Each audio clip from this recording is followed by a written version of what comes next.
What it do, NoFAP gang? I'm Bruce. This is my first YouTube video post, and I'll be diving into the world of NoFAP and seminal retention. So stay tuned for what I believe to be some exclusive content that I'll be sharing within this video. So right now, I'm currently on day 1. And yes, for all you NoFAP veterans out there, I will be counting the days, but that's only to support the timeline that I'm about to share. So as I said, right now I'm on day 1, and I'll be sharing the journey from day 1 to day 42 and beyond. 42 days being the longest that I've went with NoFAP, PMO, seminal retention, or whatever you refer to it as, though those are slightly different things. So going through the first 42 days, through multiple attempts over the years, I started to notice a pattern of particular changes happening around particular days through the first 42 days. So let's talk about those changes and around the days they usually occur.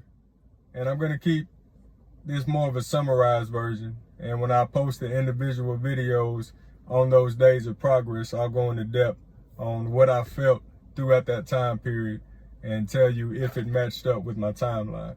So days 1 through 3, I always notice a big struggle. Throughout those first few days, all I can seem to think about is pornography or masturbating or releasing myself through that particular outlet. Those are days 1 through 3. Days 4 through 7, it's like my mind starts to play mind games with me, trying to make me believe that it's okay if I do it, or that I'm not strong enough to complete the task, because no matter how far I go or how long I go without it, I'm always going to think about it. These are the things that my mind tries to get me to believe. And I'm pretty sure it's because my mind has, it's struggled to make me want to do it those first 3 days. And then after those 3 days or so, it gives up on that and it's like, okay, that's not working. I'm going to try this with them, and I'm going to see if I can get them to give in or get them to do it through this outlet. So that's days 4 through 7. Day 12 is a day of significance, not because I noticed any changes. It's just that was a day that a lot of the temptation resurfaced. From days 7 through 12, I kind of hit a placid state where I'm okay with what I'm doing and I feel like I can keep on doing it. And on day 12, it's just like, bam, my mind comes back again, I guess trying to catch me off guard or something. And that day is very high and very hard with temptation. Again, I believe after going through day 1 through 3 and trying that method, and day 4 through 7 and trying that method and seeing that didn't work, it feels like something inside of me is taking a step back to act like it's not there anymore, for day 12 to come along when I'm content with myself and what I'm doing, and say, surprise. So that's day 12. Day 15, 14 to 15. Timeline is going to vary a little bit by a day or two, not much, but I'll say day 14. So by day 14, and the first time I noticed it was major to me. I didn't really know what to feel about it. It took me about a whole day, or maybe a day and a half, to understand what was going on. And then day 14, I had all these emotions rush at me. I started to cry about things that happened 3 years ago that I didn't even cry when they happened 3 years ago. I started to get mad about things that happened years ago that I wasn't even mad about when they happened. And it was just a rush to me, a lot of tears, a lot of anger. And with that pain resurfacing, and with the tears and with the anger, I also noticed on the flip end that my joys and my happiness was higher. Even though I felt that amount of pain, I felt that amount of anger, I had never felt that amount of joy, that amount of fulfillment or reward or success before in my life when I accomplished something. So, and that is a big moment. So when day 14 comes, I'll be going into depth on that a lot more than I just did. Day 18 is another day of significant importance, for no change again, but just because somewhere around that time that emotion setting in on day 14, and day 18, I go placid again. And day 18 is like, surprise, here I come again. I'm not fully gone. And day 18 is another day of high temptation, of hard temptation. Day 21, another change happened to me. And it happens when I regress and I go back through. Day 21, everything just seemed to slow down. Like the days seemed to get longer, so much longer. I'm gonna fix this camera. Try to get my full body in here. But the days seemed to slow down on day 21. And I realized what was happening that first day that it happened. It didn't take me long to figure it out. It was because I had eliminated pornography from my day. And pornography, when I was really in it before I started to make major progress, it consumed a good portion of my day. I mean, there were times when I would 3 or 4 times a day for a few hours at a time each one. So you can imagine on the days when I was really binging and really using that as a release because things I had going on in my life, I'd spend anywhere from 2 to 4 to 5 hours watching porn a day through different segments. And I'm not proud to say that, but you know, that those are days that are behind me. I'm happy now. I still have moments where I binge on one session like that. But as far as multiple sessions for multiple hours throughout the day, that's seemingly gone. You know, I don't want to speak it up and for it to come back and we have to deal with that again because I believe that does happen. But I haven't dealt with that in a while. So day 21, again, time slowed down because I had eliminated pornography from my life. And I had so much more time. I had to figure out what to do with all of that time. I had so much more time to do things that I wanted to do. Maybe play my guitar or write down in my journal or actually go out of my way to spend time with my kids and my kids' mother at the time when we were together. You know, instead of me just that time that I had to be around them when I was at the house or, you know, when we had some function or event, I would actually go out of my way to make time to spend time with them. So that's day 21, time slows down. I dwelt on that a little bit longer than I would have liked. Day 28, the tension was high. I felt walking around and it was good tension. It wasn't tension like it was day 1 through 3 or day 12 or day 18. Day 28 was, you know, that's when I started to feel this positive tension. Positive because I knew that I can release it in a different way than I was with pornography.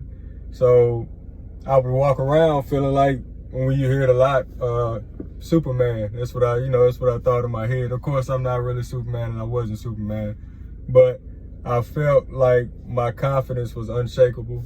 My mind state was unshakable. I felt like nobody could get to me, and emotionally, I felt like nobody could bring me down. I felt like if somebody would want to try me, they could try me and I'll meet you right there. That's the kind of mind state I had that I started to develop. So that's day 28. Day 42. Day 42. Yeah, that was probably the most special day to me because around day 42, sorry for the long pause, I was just reflecting on it. Around day 42, the biggest change that I felt so far happened. I would sit down with women, my wife at the time, in particular, because I spent most of my time with her. But I would sit down with her and any other woman that I worked with or that I was friends with. And I noticed the way that I viewed them changed. So I would sit down with my wife and we'd sit and talk in the car. And we could even be discussing differences and, you know, I guess an argument, so to say, a very mild argument. Me and my kid's mother didn't have many major blowout arguments. We usually handle them in a mild manner most of the time as we got older. But I would sit down with her in the car, in the house, and no matter what the situation was, I would just be very appreciative that I was able to sit down and talk with her. Like I looked at her, I didn't look at her as just my wife anymore. I didn't look at her definitely as I used to, you know, as somebody to satisfy me physically when I wanted that. I felt grateful to be able to just sit down and hear the words that were coming out of her mouth. It was just heavenly to me, peaceful to me, even when she was expressing discontent with our relationship. I felt good about it. I would just sit back like this. And this isn't how I looked on the outside, but on the inside, I was just like, you know, just a feeling of great peace. And that was the most rewarding change that I felt. Day 42 is when I stopped objectifying women and stopped looking for something in a conversation with them or in an interaction with them and started just being in the moment in that interaction with them. Now that happens with men all the time because I don't objectify men physically. My sexuality is heterosexual. So when I meet with men, it's really just for that company. It's just to see what their mind is like, to see what I can learn from them. But it was a major change for that to be the same with women. Because through pornography, which I started at an early age, which I'll get to in a later video, through pornography, I learned to objectify women. And we can say it a lot. I know it's said a lot in the NoFAP videos and YouTube videos and everything, but I just had a thought about making this video too long, but I'm gonna keep on pushing through. That's why I hesitated. But we say it a lot in the NoFAP videos. I see a lot of YouTubers talk about it. I see or read it a lot in articles and magazines and web articles or whatever, in books, that men start to objectify women by looking at pornography. And it is true for me, and if it's true for all of them, I believe it's true for everybody, because that's not something that, if you do it on a regular basis, you're going to be an exemption to or an exception for. I think some people just pay attention to it, and some people don't. There's a lot of things in life, like this timeline I'm talking about. Maybe a lot of people experience this timeline. It's just that I paid attention to my feelings and to my changes throughout my journey through the 42 days, my longest stint. So that's why I believe many will be able to relate to it when they hear it. Maybe they didn't know at the time, or they weren't paying attention when they were going through, but they felt similar things going through the stages. And there's men who went a lot longer than I have. I read 90 days, 180 days. Some people don't go on a year, 3 years without it. I'm trying to get there. I'm trying to see what that feels like. But so those are the days right there. Days 1 through 42. Day 1 through 3, the struggle. Day 4 through 7, mind games. Day 12, higher temptation. Day 14, emotions. Day 18, another day of high temptation. Day 21, things started to slow down. Day 28, positive tension. And day 42, relaxation and content with just the company of a woman. So I'm gonna take a break right now to get my thoughts together, and I'm gonna jump right back in. All right, so I'm back. So I was talking about days 1 through 42. So what I'll be doing is posting a day on each one of those exclusive or significant days or key days in the timeline. So through these first 7 days, day 1 through 3 and day 4 through 7 combined, I'll be posting a video every day for the first 7 days. So my next video will be tomorrow. And then after day 7, my next video will be 12, and then 14, and then 18, and then 21, and then 28, and then 42. And so stay tuned throughout this progress, throughout this journey. I'd like for you to be able to witness this timeline, and I'd like to be able to verify, to more people than just myself, that this is actually what happened. Now, you won't be in my mind, so I could flip it to make it seem like it's happening, even though it's not happening, but I won't do that, because I know that each time varies a little bit. The more I go through it, it seems like the more I go through a longer period and more multiple periods of NoFAP or seminal retention, that the benefits that I gain throughout those days, they stick with me more. When I had first started doing it, I felt like as soon as I masturbated or released myself, that, I lost all of it and it's gone. That's what I used to think. But now going through it, I start to see, like, the way I am now compared to the way I was then.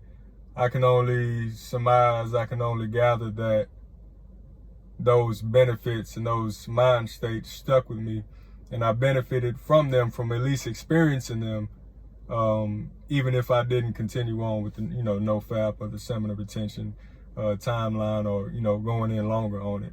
So that is a benefit. I got a benefit video coming, but that is a benefit, that you don't have to consistently do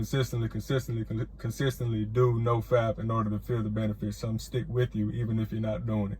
So I'll be posting videos on each one of those significant days, along with the primary videos about those days that I've talked about. I'll be posting supplementary videos, and I'll most likely start those after day 42, because what I've noticed in this timeline is that it seems like every week or so is one of those changes, like I said, and I'm not going to go back through all the days again, but if you go back through and listen to what I was saying, then each one of the changes happen about a week out from each other. So there's like weekly increments in the changes that I feel. And maybe that has something to do with, you know, the generation of semen. And I'll go into that in another video that I'm going to post. So let me get into that. The supplementary videos that I'll be posting. The first video that I'll be posting supplementary, which will likely start on day 49, a week after day 42, is my story of developing my pornography addiction, how I stumbled into NoFAP, which was, I stumbled into seminal retention. I didn't know about NoFAP. I found out about seminal retention first. But either way, I try not to separate them two, because I believe all the communities can come together and help and benefit each other. So my story of developing a pornography addiction, how I stumbled into seminal retention, and why I stuck with it. That would be one of the supplementary videos. So on day 56, I'll be getting into a video about my personal experience with the benefits of NoFAP. And I know there are a lot of videos out there like that and about that, and I'll just be sharing that and telling that in my own personal way. Day 63, I'll be getting into a video about sharing my research of the more scientific and esoteric benefits of NoFAP or seminal retention. And mainly seminal retention, because on the esoteric part, because when you get into the esoteric, you get more into seminal retention, because it's something that's been talked about for thousands of years. NoFAP is more of just an online movement about it. And I try not to separate the communities at all, because I feel like we can all benefit and help each other. So yeah, day 63, it'll be a video on the scientific and esoteric, my research of it, the benefits of it. Day 70, I'll be posting a video about how relationships with the opposite sex will change once you start to embrace NoFAP. And I'm gonna just start saying NoFAP instead of seminal retention. I mean both when I say it, but for the sake of this video and the following videos in my YouTube channel, I'll just say NoFAP from here on out. So day 70, how your relationships with the opposite sex will change once you start to embrace NoFAP. Day 77, I'll be getting into a video about why you owe, when I say owe as in owe something, why you owe, I say that in a very mild manner, because in my personal belief, we don't owe anybody anything. I'm not gonna get into my personal beliefs on these videos. Maybe later on a different channel, after these videos phase out, I will. But day 77, a video about why we owe it to our family, friends, partners, children, and to ourselves to embrace NoFAP and the benefits that come along with it and the mind states that come along with it. And day 84, I'll be posting a video about my 3 tips for overcoming NoFAP. And it's very, very short and very brief.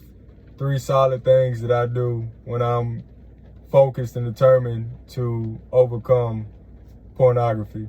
And they work every time without fail. So I'll be sharing that on day 84. Day 91 will be the final video as far as I have it mapped out. And inside of that video, I'll be sharing how seminal retention is a key factor in the teachings of all the major religions in history. And I've done a lot of research over that in the past 2 years, namely.